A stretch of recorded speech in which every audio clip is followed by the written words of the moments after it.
Raajii iyyuu cufaa nama jaallatamaa nama kabajamaa namni kan isa jaallatu guddaaf xiqqaan hundumtuu kan isa jaallatu jechuudha.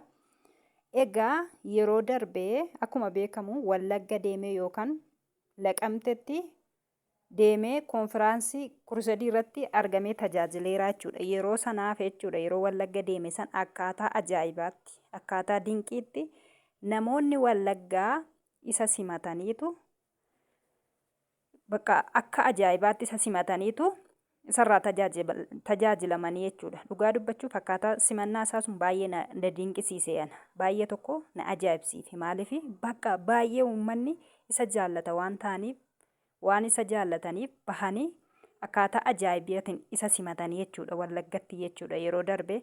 Hamma immoo kurusediin guddaan Ambootti akkasuma guyyaa kaleessaa akkaataa ajaa'ibaatti uummanni Amboo gadi ba'anii fardeen yaabbatanii jechuudha. Dhugaa dubbachuun akkaataa dinqiiti maanguddoonni gurguddoon wayyaa aadaa uffatanii wayyaa adii kana uffatanii isa simatanii jechuudha. Faarfattoonni illee wayyaa isaan ittiin faarfatan yookaan ittiin tajaajilan uffataniitu isa simatanii jechuudha bakkeetti ba'anii. Dhugaa dubbachuun namni kun nama jaallatamaa nama kabajamaadha.